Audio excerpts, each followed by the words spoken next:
Surya learning point में आपका स्वागत है। आज हम लोग ओपन सर्किट और शॉर्ट सर्किट पे डिस्कस करने वाले हैं।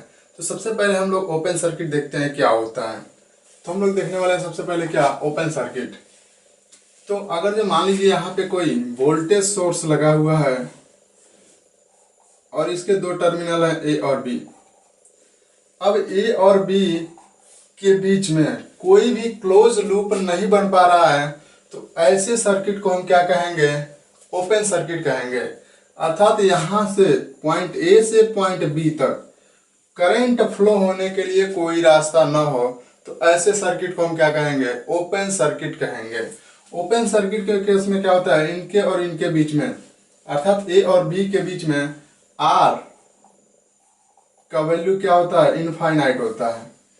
अब अगर जो हम इस पे ओम का नियम अप्लाई करें तो V इक्वल्स क्या होता है? I into R. हम I का वैल्यू निकालें तो I इक्वल्स क्या हो जाएगा? V divided by R। तो यहां से I इक्वल्स क्या हो जाएगा? V डिवाइडेड बाई R का वैल्यू कितना है? इनफाइनाइट। तो I इक्वल्स क्या हो जाएगा? 0। तो ओपन सर्किट के केस में जो हमारा I का वैल्यू होता है वो कितना होता है? 0 होता है। लेकिन प्रैक्टिकल के केस में क्या होता है? कुछ चार्ज उत्पन्न हो जाते हैं। मान लीजिए इनके बीच में क्या है? एयर है या फिर कुछ भी है, तो यहाँ पे चार्ज उत्पन्न हो जाते हैं जिसके कारण से कुछ न कुछ धारा प्रवाहित होती है। और यहाँ पे R is not equals infinite.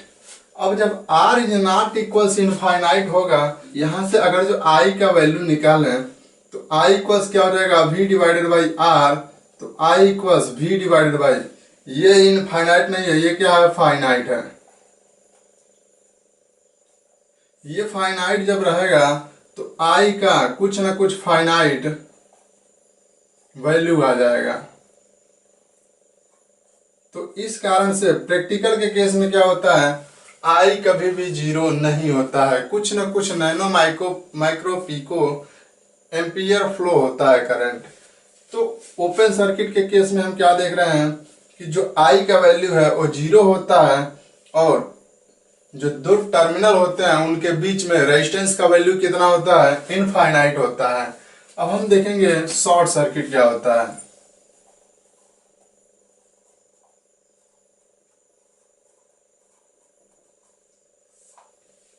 तो शॉर्ट सर्किट के केस में क्या होता है?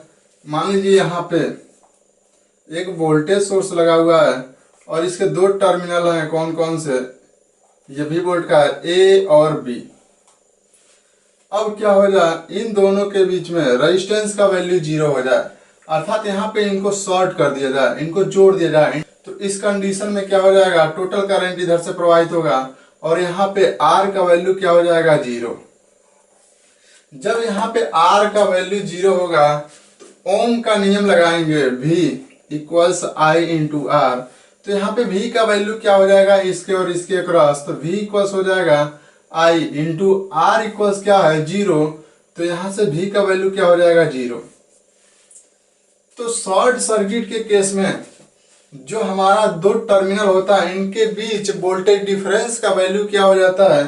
0 हो जाता है। अब आता है इसमें आइडियल केस और प्रैक्टिकल केस में करंट हम देखेंगे क्या हो जाता है। अगर जो आइडियल केस है V equals I into R, तो I इक्वल्स क्या हो जाएगा? V divided by R. तो आइडियल केस में जो ये R का वैल्यू है ये क्या होगा? 0। तो I इक्वल्स क्या हो जाएगा? V divided by 0 equals infinite. तो V का वैल्यू जब हम यहाँ पे रखेंगे कुछ फाइनाइट वैल्यू और 0 से जब हम भाग करेंगे तो I इक्वल्स क्या हो जाएगा? इनफाइनाइट। तो इस केस में क्या हो रहा है? I का वैल्यू इनफाइनाइट हो रहा है। किस केस में? आइडियल केस में। तो यहां से आइडियल केस में I का वैल्यू क्या हो जा रहा है? इनफाइनाइट। अगर जो हम इस पे KVL अप्लाई करें तो ये लॉ ऑफ एनर्जी कंजर्वेशन को फॉलो नहीं करेगा। तो इस कारण से क्या होता है? जो प्रैक्टिकली R का वैल्यू 0 नहीं हो पाता है। अब अगर जो ये प्रैक्टिकल रहे, जब प्रैक्टिकल रहे तो उस केस में क्या होगा? ये जो R का वैल्यू है, R इज फाइनाइट वैल्यू, जब R का फाइनाइट वैल्यू रहेगा तो हम I का मान निकालेंगे तो I इक्वल्स ये 0 नहीं होगा। मान लीजिए एक्स वाई कुछ भी हो जा रहा है, तो इस कारण से यहाँ पे I का कुछ ना कुछ वैल्यू आ जाएगा, अर्थात इनफाइनाइट नहीं होगा। ये कम रहे या ज्यादा रहे, लेकिन कुछ जब रहेगा तो ये अनंत तो नहीं होगा, कुछ ना कुछ इसका फाइनाइट वैल्यू निकल जाएगा। और इस केस में क्या हो जाएगा, I is not equals 0 and V is not equals 0। क्यों? क्योंकि जब ये 0 नहीं होगा तो इस केस में ये भी 0 नहीं होगा, और तब यहां से V इज नॉट इक्वल्स 0।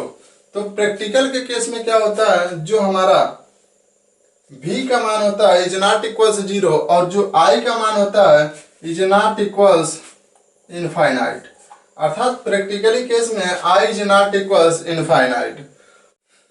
तो यहाँ पे शॉर्ट सर्किट के केस में जो हमारा V होता है ये माना जाता है कितना, 0, और जो I होता है ये क्या हो सकता है, प्लस भी हो सकता है, माइनस भी हो सकता है, और 0 भी हो सकता है, इनफाइनाइट भी हो सकता है, अर्थात ये कुछ भी हो सकता है। तो इस प्रकार से हम ओपन सर्किट और शॉर्ट सर्किट को डिफाइन करते हैं। अब नेक्स्ट वीडियो में हम लोग डमी शॉर्ट सर्किट और ग्लोबल शॉर्ट सर्किट पे डिस्कस करेंगे। तो ये रहा हमारा छोटा सा वीडियो। अगर जो वीडियो अच्छा लगे तो वीडियो को लाइक शेयर और चैनल को सब्सक्राइब जरूर करें।